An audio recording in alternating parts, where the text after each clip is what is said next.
akan menjelaskan tentang manajemen pembiayaan. Yang pertama yaitu 3 kegiatan penyusunan perencanaan, yaitu anggaran pembukaan, dan pemeriksaan. Yang kedua, asas-asas dalam anggaran. Yang ketiga, hal-hal yang berpengaruh terhadap pembiayaan pendidikan. Yang keempat, karakteristik pembiayaan pendidikan. Kelima, penganggaran berbasis sekolah. 6. RPS atau RKS. Baik, di sini saya akan menjelaskan tentang 3 kegiatan penyusunan anggaran. Penyusunan anggaran merupakan langkah-langkah positif untuk merealisasikan rencana yang telah disusun. Kegiatan ini melibatkan pimpinan tiap-tiap unit organisasi.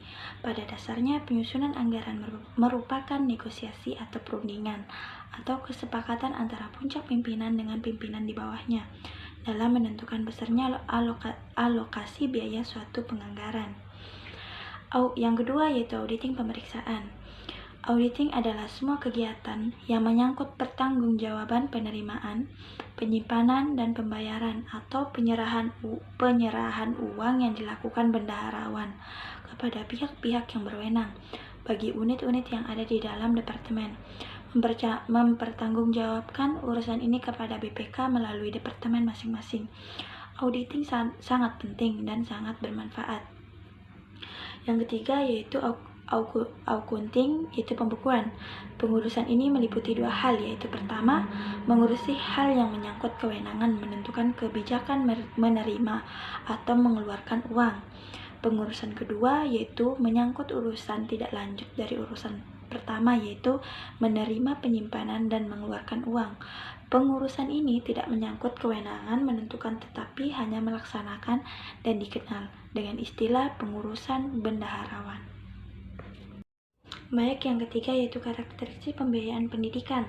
Yang A, unit kos lengkap, yaitu perhitungan unit kos berdasarkan semua fasilitas yang dikeluarkan untuk penyelenggaraan pendidikan, termasuk gedung, halaman, sekolah, lapangan, gaji guru, gaji personil, pembiayaan bahan dan alat dihitung keseluruhan program baik yang tergolong dalam kurikulum maupun ekstrakurikuler. Yang B yaitu unit kos tengah lengkap, yaitu hanya memperhitungkan biaya kebutuhan yang dengan bahan dan alat yang berangsur habis walaupun jangka waktunya berbeda berkenaan. Yang C yaitu unit kos sempit, yaitu unit kos yang diperoleh hanya dengan melakukan memperhitungkan biaya yang langsung berhubungan dengan kegiatan belajar mengajar, menyangkut buku, alat pelajaran, dan alat peraga. 2. Biaya terbesar dalam pelaksanaan pendidikan adalah biaya pada faktor manusia. Pendidikan dapat dikatakan sebagai human investment, yang artinya biaya terbesar diserap oleh tetangga manusia. 3. Unit kos pendidikan akan naik sepadan dengan tingkat sekolah. 4. Unit kos pendidikan dipengaruhi oleh jenis lembaga pendidikan. Biaya sekolah kejuruan lebih besar daripada biaya untuk sekolah umum. 5. Komponen yang dibiayai dalam sistem pendidikan hampir sama dari tahun ke tahun. Baik, dilanjut lagi dengan penganggaran berbasis sekolah. Penganggaran berbasis sekolah dalam kerangka implementasi kebijakan pemerintah, yaitu manajemen berbasis sekolah sebagaimana diamanatkan di dalam UU Nomor 20 Tahun 2003 tentang Sistem Pendidikan Nasional. Skema penganggaran pendidikan akan mengalami pergeseran dengan sentral pengelolaan dominan ini di sekolah. Berkenaan dengan hal tersebut, Sudarman Danim 2006-142 mengingatkan bahwa hendaknya sekolah dapat menghindari terjadinya otoritarianisme baru dalam pengelolaan anggaran sekolah. Sebagai contoh, kepala sekolah tampil secara semena-mena dalam nega dan pembelajaran anggaran RPS. RPS adalah sebuah dokumen perencanaan yang dibuat oleh sekolah untuk mengadakan perubahan fisik dan non-fisik sekolah dalam rangka meningkatkan mutu pelayanan sekolah. RPS menggambarkan peta perjalanan perubahan sekolah dari suatu kondisi sekarang menuju kondisi yang lebih baik dan lebih menjanjikan dalam kurun waktu 5 tahun ke depan RKAS.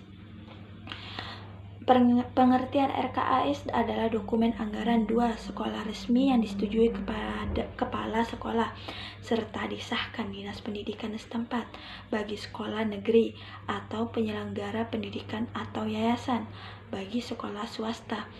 RKAS tidak boleh menyimpang dari RPS atau rencana strategis, karena keberadaan RKAS berfungsi mencapai tujuan-tujuan yang sebelumnya terangkum dalam tujuan terbesar RPS. Masa RKAS hanya berlaku untuk 1 tahun ajaran yang akan datang, terdiri atas pendapatan dan belanja, pengeluaran, pendanaan yang dicantumkan dalam RKAS. Baik, saya akan melanjutkan, yaitu asas-asas dalam anggaran.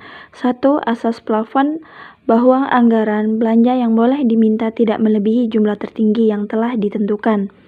2. Asas pengeluaran berdasarkan mata anggaran, artinya bahwa pengeluaran pembelanjaan harus berdasarkan atas mata anggaran yang telah ditetapkan. 3. Asas tidak langsung, yaitu suatu ketentuan bahwa setiap penerimaan uang tidak boleh digunakan secara langsung untuk suatu keperluan pengeluaran. Dan yang terakhir yaitu hal-hal yang berpengaruh terhadap pembiayaan pendidikan, yaitu faktor eksternal, yaitu faktor yang ada di luar sistem pendidikan yang meliputi hal-hal sebagai berikut. Yaitu ada secara garis besar dipengaruhi oleh 2 hal, yaitu faktor eksternal dan faktor internal.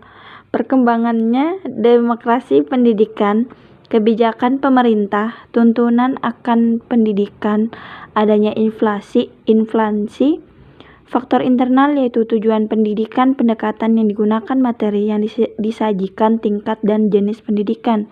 Baik, sekian dari saya. Wassalamualaikum warahmatullahi wabarakatuh.